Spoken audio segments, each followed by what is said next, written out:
How to make the loudest paper popper. I made this model for the first time this morning and couldn't believe how loud it was. It's so loud the paper usually breaks the first time you use it. Et voila!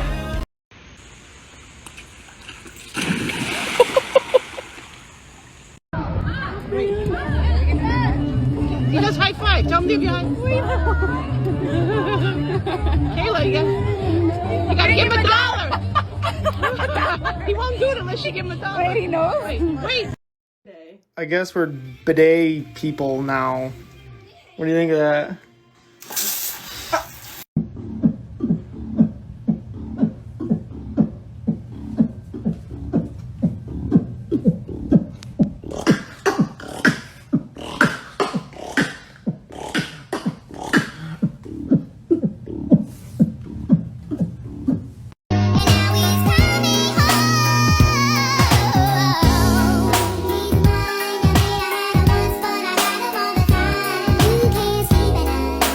Nei, den er ikke liten. Ikke? Nei. Åh, den er diger! Å, fy! Den er moliger! Å, fy!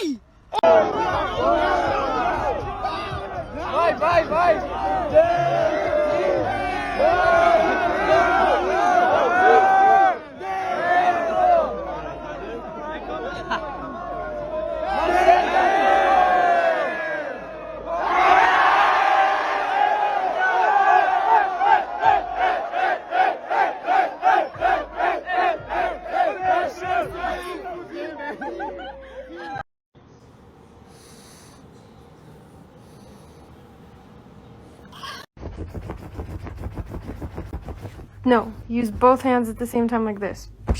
And bounce. Yeah, no, you're still digging. No, Fendi. Like, bounce like this. Like you're punching it.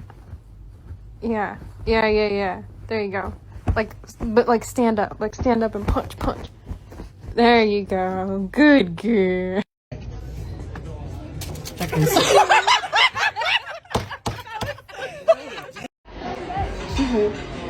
My daughter thinks that you are so cute. Oh my god. Stop!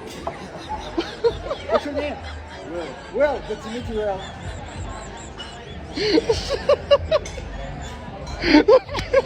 Can you draw a circle?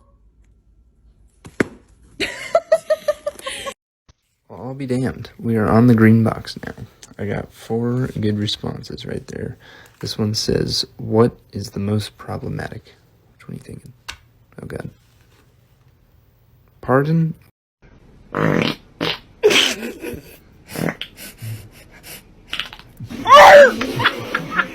If you place some M&Ms in water and then let them soak for a while, you can actually take the M's off of them. This works because the M's are printed on edible paper which doesn't dissolve in the water. As you can see here, the food dye and candied exterior of the chocolate M&Ms are dissolving, but the edible paper does not and starts to rise to the surface. With cold water it takes a long time, so I've obviously sped it up, but if you're lucky enough, then you'll soon see an M float to the surface that you can pick up with your finger.